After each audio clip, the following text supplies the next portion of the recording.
যদি আমার মধ্যে পরিবর্তন না আসে, যতদিন আমি আমার মধ্যে পরিবর্তন আনতে না পারবো ততদিন আমাকে দিয়ে আমার মুহতামিম কেন কেউ বলেও লাভ হবে না। ছাত্র সেই মানের তৈরি হবে না, ছাত্র হবে সেই মানের এই পাড়ার মহল্লায় গলির মধ্যে যে সমস্ত হেফখানাগুলো আছে ওই মানের। সবাই আন্তর্জাতিক পুরস্কার পাবে না, আর ওই পুরস্কারের আশাও করবেন না। ওই রকম মানসম্মত হইতে হবে আমাদের সবাইকে। এক বসায় 30 পারা করতে পারে ওইরকম মানসম্মত হাফেজ আমি তৈরি করবো ইনশাআল্লাহ। সবার মধ্যে এই চিন্তাটা নিয়ে আসবেন যে আমি সবাই তৈরি করবো। আমার মধ্যে সেই যোগ্যতাটা আছে, কি বলেন? আছে না আপনাদের মধ্যে? এই চিন্তাটা আমাদের মধ্যে নিয়ে আসবো যে আমার ভিতরে সেই যোগ্যতা আছে, আমি আমার যোগ্যতাকে কাজে লাগাবো ইনশাআল্লাহ। মনে থাকবে? তাহলে আমরা আগামী 3 থেকে 6 মাসের মধ্যে নিজেদের পড়ার পরিবর্তন করবো ইনশাআল্লাহ। আগামী 1 বছরের মধ্যে আমার এই 15টা ছাত্র, আমি 15টা ছাত্রকে পড়াই প্রত্যেকের গ্রুপে, এবং এটা থাকে তাই না, 10 জন 12 জন 15 জন 16 জন, আপনারা 15 জনের কথা বলবেন আপনাদের শিখিয়ে মোহতামিম ছাত্রকে। এই 15 জনের মধ্যে এ বি সি ক্যাটাগরি ভাগ করবো, এগুলোর প্রোফাইল তৈরি করবো। একটা ছাত্রকে ডাকবো, বিনিয়ামিন, বাবার নাম কি, মার নাম কি, দাদার নাম কি, চাচার নাম কি, এগুলো একটা লিস্ট করে ফেলবো। আগে কোন মাদ্রাসায় পড়েছে, কত পারা পড়েছে, নাজেলা পড়তে কয়দিন লাগছে, কায়দা পড়তে কতদিন লাগছে, এগুলো সবকিছু আমি নোট করে ফর্মের মধ্যে ফিল আপ করবো, যাতে করে এটা দেখার লগে লগে আমার ব্রেনে এসে যায় ইয়ামিনের অবস্থা তো সহজ হবে। এগুলো ছিল না, এখন দরকার। দুনিয়ার সবকিছু আপডেট হয়, আমাদের আপডেট হয় না কেন? একটা মোবাইল কিনবেন, এটা 13 আইফোন 13, কয়দিন পরে দেখবেন 14 বাড়ি শুনতেছি, হইতেছে না? কিন্তু হুজুরের কেন আপডেট নাই?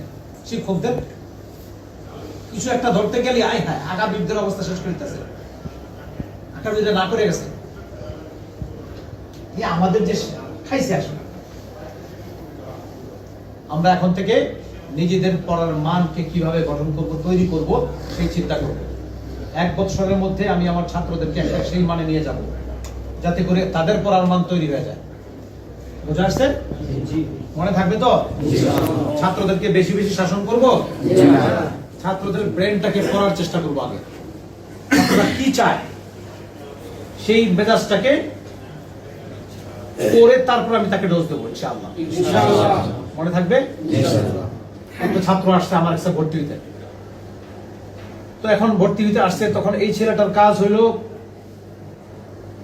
ক্রিকেট খেলে। কি খেলে? ক্রিকেট খেলার এত পাগল সে, যেদিন ক্রিকেট খেলা হয় ওই দিন এই ছেলেটাকে আটকে রাখা যায় না। ও ছাদে উঠা পাইপ বাইয়া নেমে যায়, বিশেষ করে বাংলাদেশের খেলা যেদিন থাকবে। এখন আমার কাছে নিয়ে আসতে ভর্তির জন্য। আমি প্রথম চিন্তা করলাম যদি একে রাখি তাহলে আমার অন্য ছাত্রদেরকে নষ্ট করে ফেলবে। তখন আমি চিন্তা করলাম না, রাখা যাবে না। পরক্ষণে আমার মাথায় চিন্তা আসলো যে আমি যদি তাকে বাদ দিয়ে দেই, কিয়ামতের দিন যদি আমাকে দায়ী করা হয়, হেদায়েতের মালিক তুই না আমি, আল্লাহ যদি ধরে আমার, আমি কি করবো? এই ছেলে তো ভালো হাফেজ হতে পারে। আমি আর ডাক দিলাম, বাবা এদিকে আসো তো, বাবা কি খবর তোমার? উনি ঘাটটা কেমন জানো? এত পড়তে আসে নাই, জোর করে নিয়ে আসতে এমনি বলছে কি নাম? ওর নামটা খেয়াল আসতেছে না, মানে ইচ্ছার বিরুদ্ধে নামটা কইল। তখন আমি তার চাচা আসলে বসান বললাম যে ভাই, আপনি এতদিন পরে একটা ছেলেকে আমার কাছে নিয়ে আসছেন। ভাই আমি এই ধরনের ছেলে চাচ্ছিলাম, যে ক্রিকেট খেলা বোঝে, ক্রিকেট খেলা বোঝে এমন একটা ছেলে আমার দরকার ছিল। এটা কল্লা বলে সারা দিয়ে আমি চাই আমার দিকে, কারণ আমার বুঝ আসছে যে তাকে আমার ওই ড্রেসে চালাইতে হবে। স্রোতের বাইরে যাওয়া যায় না, স্রোত যেখানে সেখানে টানতে হয়। এই ছেলেটার কাজ হলো ক্রিকেট খেলার প্রতি যোগ, ক্রিকেট খেলা। ক্লাসের ফাঁকে ক্লাস ফাঁকি দিয়া পলায় গিয়া কেমনে সে ক্রিকেট খেলা দেখবো এই চিন্তা করে। তো এখন আমি যদি তাকে বলি তোরে ক্রিকেট খেলা দেখতে দেওয়া যাবে না, রাতকে রাখা সম্ভব হবে? পলাইবো। তখন আমার চিন্তা ছিল যে ওর মেজাজটাকে আগে ক্যাপচার করতে হবে আমার। এতদিন পরে আমি একটা ছেলে পাইলাম যে ক্রিকেট খেলা বুঝে, আমার মনের দুঃখটা বুঝে। আমি এই সমস্ত ক্রিকেট খেলা বুঝে না। এই বাবা, এখন থেকে যেদিন বাংলাদেশের ক্রিকেট খেলা, এই দিন আমার রুমে এসে পড়বা, তুমি তোমার আমি ক্রিকেট খেলা শোনাম, পোলা দিয়ে আমি চাই কয়েকটা ক্রিকেট প্লেয়ারের নাম টাম কইলাম যে যে খুশি, কিছু কিছু উত্তর দেয়। আস্তে আস্তে আস্তে তার ব্রেনটার ভিতরে যে একটা ক্ষোভ, একটা রাগ, যে পড়ুম না, এটা কইমা আসতেছে। আরো কিছু মশলা আমার লাগে, বিভিন্ন সনে কে ক্রিকেট চ্যাম্পিয়ন হয়েছে, 75-এ কে চ্যাম্পিয়ন হয়েছে, তারপর 83-তে কে চ্যাম্পিয়ন হইলো, এগুলো নিয়ে তার সাথে যখন কথা বলা শুরু করলাম না, তখন কিছুটা ফ্রি হইলো। হ্যাঁ, মনে মনে চিন্তা, এতদিন পর একটা মনে পেয়েছি। অনেক কথা বলার পরে হ্যাঁ ভিতরে যে একটা ক্ষোভ, যে মাদ্রাসায় পড়তাম না, এটা কমে গেছে আলহামদুলিল্লাহ। পরবর্তীতে এই ছেলে আমার এখানে পড়ছে, হাফেজ হয়েছে, কিতাবখানায় 2 বছর পড়ছে আলহামদুলিল্লাহ। তা আমি যদি ফার্স্টে তাকে হিট করতাম যে না ক্রিকেট খেলবি বাট হারাম, এটা পড়াতে পারতাম?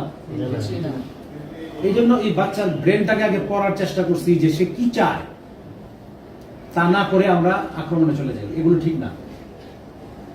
বুঝা আসছে? বাচ্চাকে একমতের সাথে পড়াবো।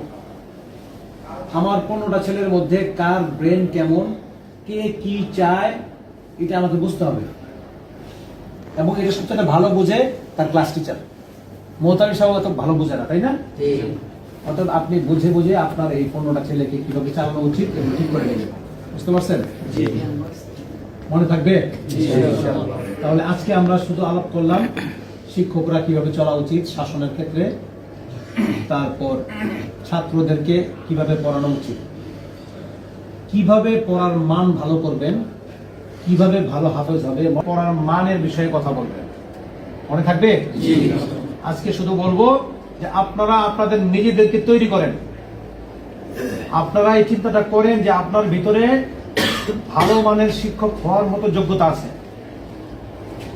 বিশ্বাস করেন এটা? জোরে কয় না, তার মানে শাসন করব না, মনে থাকবে? ব্যাটের শাসন বন্ধ করে দেব আমরা, মনে থাকবে? এটা তো কইয়া যায় কিন্তু কাজ হয় না। রাখবেন, ইউজ করবেন না। যদি আপনি ওই ফর্মুলায় যান, বাচ্চাদের ব্রেনটাকে পড়েন, তাহলে লাগবে না। কিছুদিন আগেও আপনারা বিভিন্ন মাদ্রাসার ছাত্র ছিলেন, সব শিক্ষককে ভালো লাগতো?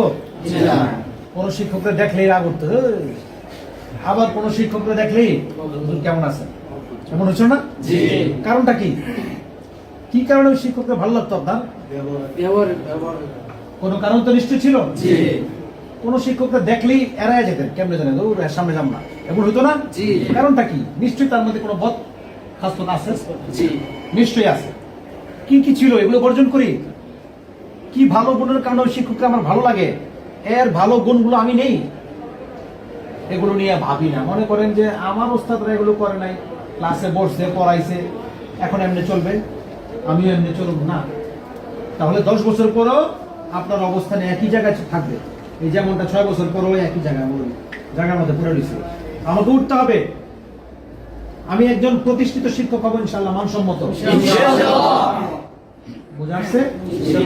মনে থাকবে এগুলো ইনশাআল্লাহ। আগামী ক্লাসে আমরা বাকি বিষয় নিয়ে আলাপ করব। প্রশ্ন আমার তো মনে করাই দিল যে আমরা বাচ্চাদের পড়ার মান কিভাবে তৈরি করব, বাচ্চারা কিভাবে বেশি বেশি সবক দিবে, বাচ্চারা কিভাবে ইয়াদটা মজবুত করবে, বাচ্চাদের মনোযোগ কিভাবে বাড়ানো উচিত, এই সমস্ত বিষয় নিয়ে কাজ করবো ইনশাআল্লাহ।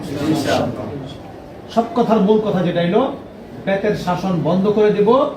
আমরা বাচ্চাদের ব্রেনটাকে আগে করার চেষ্টা করব, সেই অনুযায়ী ডোজ দেব। সবার ক্ষেত্রে আমার ব্রেনে কাজ করে না, আমি কাজ ভালো লাগবে না।